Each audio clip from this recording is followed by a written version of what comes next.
नमस्कार, मैं रजनीकांत साथ में आप सभी का बहुत बहुत स्वागत है। क्या ग्लोबल प्लेटफॉर्म पर भारत के प्रधानमंत्री नरेंद्र मोदी कृष्ण की भूमिका में है?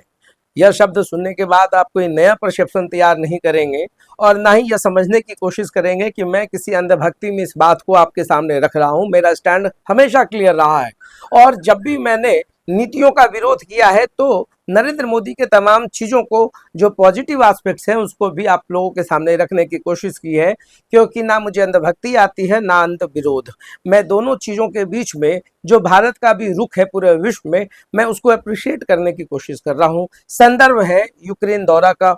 आपको याद होगा कि 9 जुलाई को जब प्रधानमंत्री नरेंद्र मोदी रूस गए थे तो कई देश के लोग रूस गए थे और उनका आरोप था कि एक तरफा स्टैंड भारत ले रहा है। मगर ठीक 44 दिनों के बाद जब प्रधानमंत्री यूक्रेन गए तो सबको चौंका दिया और इस तमाम चीजों के बीच में जो संदेश देकर आए हैं नरेंद्र मोदी, यह काबिल तारीफ है। वैश्विक फलक पर सभी को पता है कि भारत का स्टैंड हमेशा तटस्थ नहीं रहता है उन मुद्दों पर जब किसी देश के बीच में जंग छिड़ा हो। जब दो देशों के बीच में जंग छिड़ता है तो भारत की हमेशा भूमिका कृष्ण की रही है। तो भारत जो है हमेशा संदेश शांति का देता रहा है, चाहे वो कृष्ण की बात हो, महावीर की बात हो, बुद्ध की बात हो। तो हम जिस भूमि की बात करते हैं भारत की, उस देश ने हमेशा सभी देशों के बीच में मध्यस्थता की है, कभी भी दो देशों को लड़ाने की कोशिश नहीं की है। और आपको भी पता है कि रूस जो है, रूस की बहुत ज़्यादा दिलचस्पी जंग रोकने में नहीं है, तो अमेरिका तो कतई नहीं चाहेगा कि दो देशों के बीच में जंग जो है उस पर सीज फायर हो जाए, रुक जाए, क्योंकि उसका अपना एक अलग प्रोस्पेक्टिव है। तो उस परसेप्शन के बीच में जिस तरीके का रोल नरेंद्र मोदी ने तय किया और दोनों देशों के बीच में पैगाम देने की कोशिश की है शांति का, मैं उसको अप्रिशिएट कर रहा हूँ।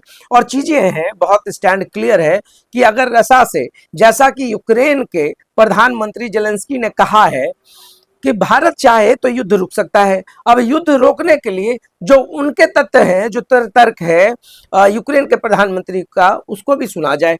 वो चाहती है कि भारत जो है तेल का जो समझौता है उसके साथ उसको तोड़ दे। क्यों तोड़ दे? पूरा जो ऑयल का जो रेट्स है अंतर्राष्ट्रीय मार्केट में, वो एक बार तय होता है। ये अंतर्राष्ट्रीय जो प्लेटफॉर्म है उस पर ऑयल का तमाम जो असर है, अगर वो रोक दिया जाएगा तो भारत की अर्थव्यवस्था पर भी इसका असर पड़ेगा। अभी जो है 44%, 44% क्रूड ऑयल जो है वो इंपोर्ट हो रहा है भारत में और रूस से खरीदा जा रहा है।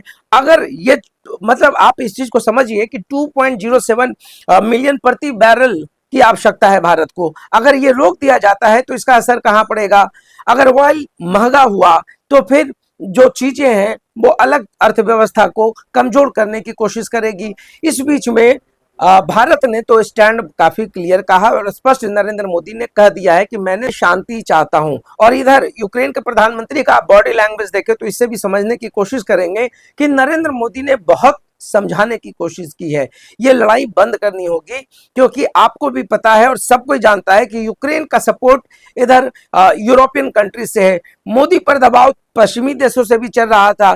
तो एक तो बहुत ही पक्की बात है कि नरेंद्र मोदी, भारत के जो प्रधानमंत्री हैं, उनका स्टैंड इस बात का सूचक है, संकेत दे रहा है। प्रधानमंत्री नरेंद्र मोदी का स्टैंड काफी क्लियर है। वो ना तो पश्चिमी देशों के दबाव में झुकने वाले हैं और ना ही रूस के। तमाम चीजों के बीच में अगर देखा जाए तो जो व्यापारिक समझौता होता है, इसको ऐसे समझा जा सकता है कि जब किसी देश का प्रधानमंत्री दूसरे देश के प्रधानमंत्री से मिलने जाता है तो एक तो रिश्तों में थोड़ी सी जो क्लोजनेस है वो बढ़ती है, नजदीकियां बढ़ती हैं, बहुत सारा चीज जो है वो फिर से रिवाइव होता है और फिर इसका जो असर होता है वो व्यापार पर भी होता है। तो आप देखिएगा कि यूक्रेन के साथ भारत ने जो भी व्यापारिक समझौते किए हैं उसमें बहुत ज्यादा फायदा भारत को नहीं है। फिर भी जो संबंधों की बात होती है उसको मोदी जी ने पूरे ईमानदारी से निभाया है। अगर हम इंपोर्ट पॉलिसीज की बात करें और एक्सपोर्ट पॉलिसीज की बात करें तो भारत ने 1081 करोड़ का इंपोर्ट किया है यूक्रेन से, और जबकि जो एक्सपोर्ट वैल्यू है वो 88.84 करोड़ ही रहा है। तो अगर ये देखा जाए तो इस हिसाब से एक्सपोर्ट वैल्यू भारत का जो है वो घटा है। ये दोनों देशों के साथ है और इस पे बहुत ज्यादा जो पश्चिमी देशों का रुख है, जो चीन या अमेरिका का रुख है, सभी देश चाहते हैं कि रूस और भारत के बीच में दरार हो। मोदी जी ने अपना स्टैंड क्लियर कर दिया है कि भारत हमेशा शांति के साथ है और इसका ग्लोबल फायदा भारत को ही मिलेगा। तो देखते रहिए सार्थ, बहुत बहुत धन्यवाद।